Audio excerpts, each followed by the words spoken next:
Assalamualaikum warahmatullahi wabarakatuh. Bersama saya lagi DM Project. Dalam perjalanan kehidupan kita, saya, teman-teman sekalian, tentunya seringkali kita menemukan kesulitan-kesulitan dalam mewujudkan apa yang kita inginkan.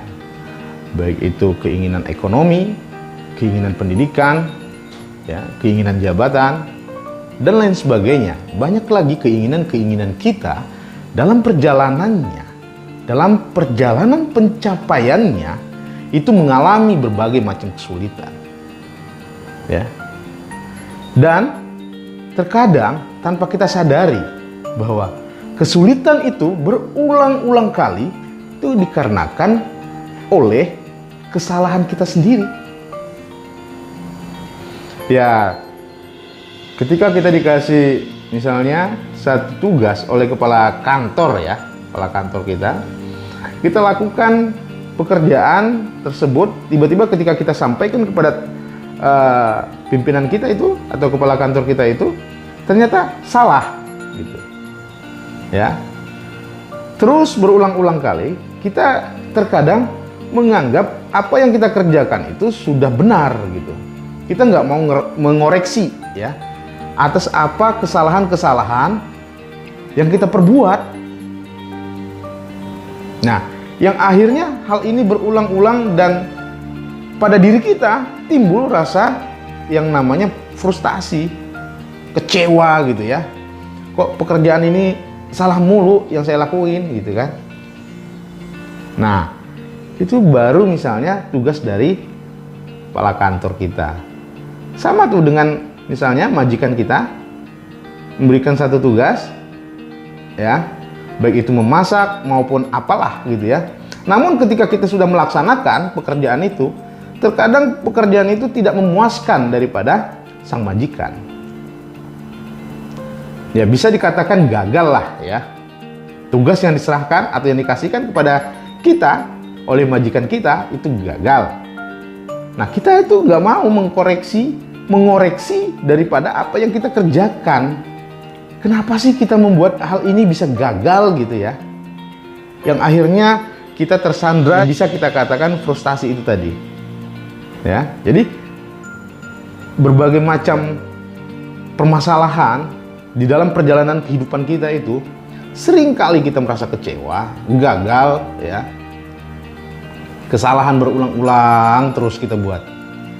Nah, akhirnya membuat kita yang seperti saya katakan tadi frustasi, bahkan bisa dikatakan putus asa. Nah, kata frustasi dan putus asa sebaiknya buang jauh-jauh kata frustasi dan putus asa itu di dalam diri kita, saya maupun teman-teman. Jangan dibiarkan frustasi atau putus asa ini berkembang berada dalam diri kita.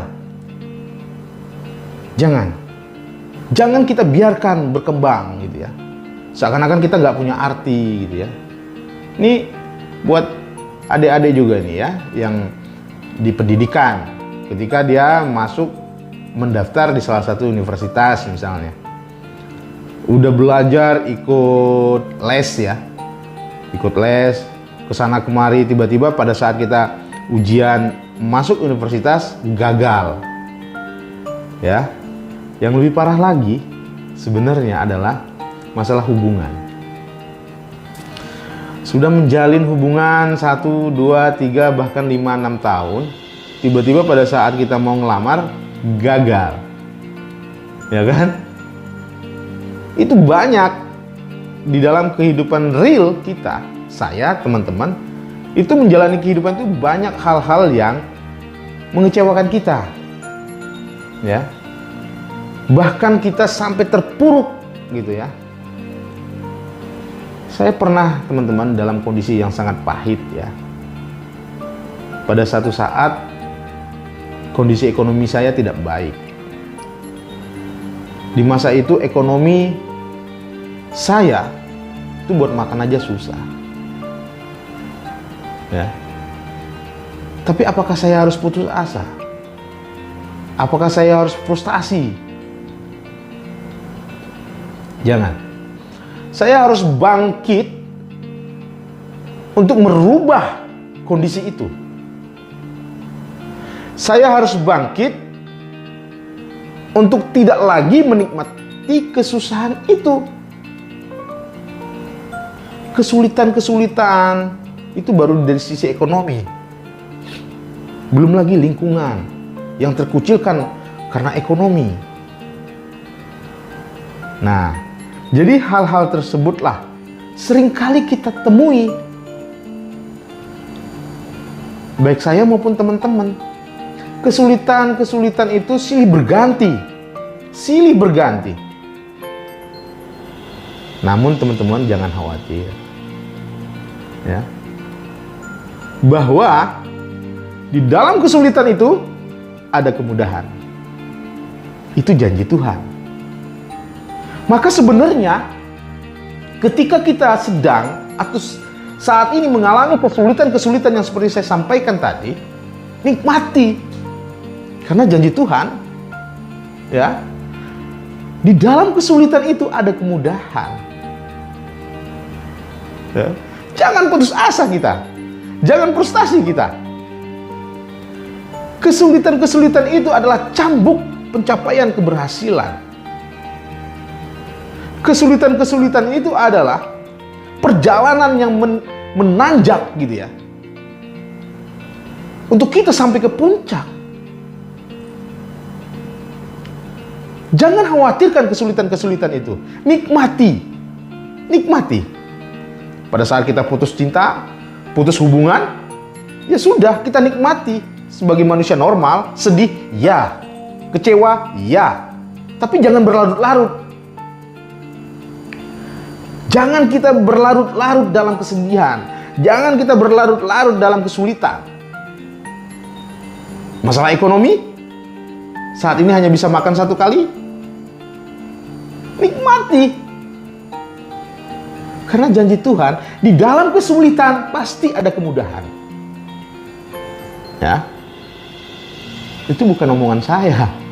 Itu bukan perkataan saya. Maka kita harus yakin kepada Sang Pencipta itu. Jangan ketika kita dalam kesulitan, kita meratapi, ya, seakan-akan hidup ini udah selesai gitu loh. Jangan. Berusaha terus, bekerja keras terus, ya. Kita bekerja keras terus, berusaha terus untuk pencapaian apa yang kita inginkan. Maka gantungkan keinginan Anda, keinginan saya dan kalian semua, teman-teman, ya, kepada Sang Pemiliknya.